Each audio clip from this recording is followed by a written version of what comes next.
mayor parte de las consultoras, o la mayoría de las consultoras, hablan de un número cercano al 3%, algunos se animan a decir que estaría por debajo del 3%, recordemos que la inflación del mes pasado superó inclusive las expectativas de lo que el gobierno pensaba que iba a ser un número con inflación más alta que como venía sucediendo, y llegamos al 3,7%. ¿Qué pasa ahora, viéndose abierto el cepo y con algunos cambios en materia de política cambiaria que se fueron dando? Se lo preguntamos a Camilo Tiscornia, es economista. Gracias por atendernos, Camilo Quinuriame.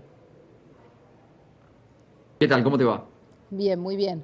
Bueno, en principio, ¿qué estás viendo para esta tarde? ¿Cuál crees que podría llegar a ser el número lo más cercano al número de la inflación de abril?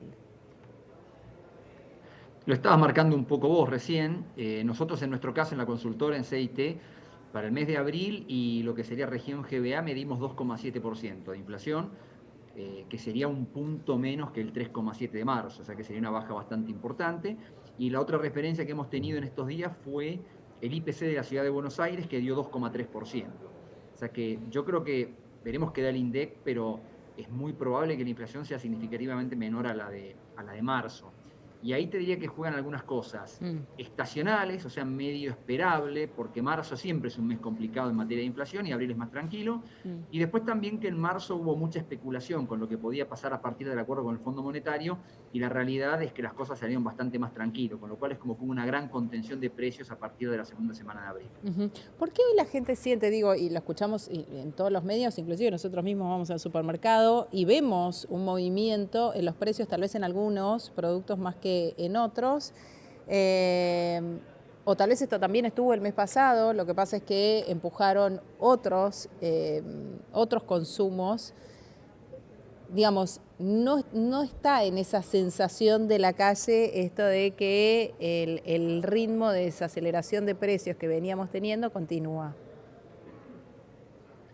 Bueno, siempre ¿cómo decirte? Las sensaciones individuales son un poco Sí, difíciles subjetivas, claro, digamos, por ¿no? No, supuesto. no es lo que usamos, digamos, para medir la inflación, estás hablando de, la inflación tiene que ver con un conjunto muy amplio de precios, Claro ¿no? que Y sí. a lo largo del tiempo. Entonces, es como que uno tiene que medir muchas cosas para evitar justamente la sensación de, no, yo voy al supermercado y tal producto que compro siempre aumentó no sé cuánto por ciento. ¿Cómo es que dicen que la inflación fue el 2,7%?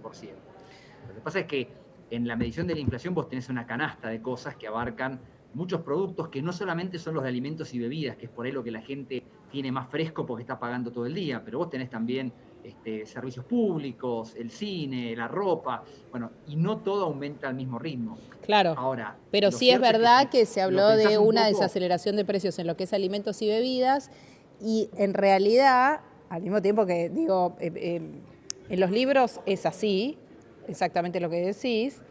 Por otra parte, no suele pifiarle esa sensación al número que después se comprueba que por no sé qué es. Digo, la sensación va cuando es a la baja, cuando ocurrió, digo, la desaceleración enorme de precios, cuando veníamos con una inflación totalmente desbocada, la gente lo sintió. Y hoy está como esa cosa de, pero de a poco es como que vas al supermercado y no te alcanza de la misma manera, ¿no? lo que pasa es que también pensá que cuando arrancó el gobierno, pensá que hubo un mes que hubo 25% de Sí, inflación, ¿entendés? sí. Ahora estamos hablando de si la inflación es el 3 y pico, el 2 y pico, es como que el ritmo ha bajado mucho, y eso sí creo que se ve, me parece, en que uno empieza a tener alguna referencia de lo que valen las cosas.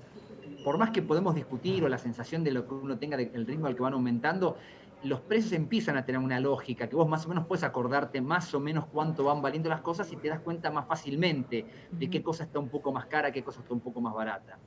Y lo otro que hay también, que en realidad esto como que embarra mucho la cancha, y es que esto es una práctica que viene de tantos años de inflación, ¿no? Las empresas de golpe hacen aumentos fuertes de precios, pero después corrigen con promociones. Claro. Entonces vos ya de modo tenés casi de modo instalado en todos los productos, en todo tipo de cosas, fuera de los supermercados también, que vos tenés días de promociones. Y si no compras el día de las promociones, realmente estás pagando bastante más caro. Vos pensás que hay productos que de golpe tienen descuentos del 25%, porque Claro. estás comprando un día que hay una promoción un fin de semana, o tenés la segunda unidad con un 80% de descuento.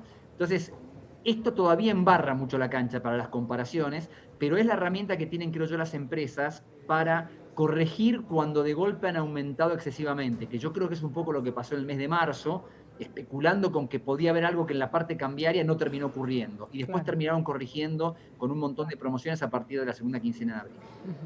Bien, Camilo, esperaremos entonces a las 4 de la tarde. Decías el número que tienen ustedes desde la consultora es 2,7. 2,7.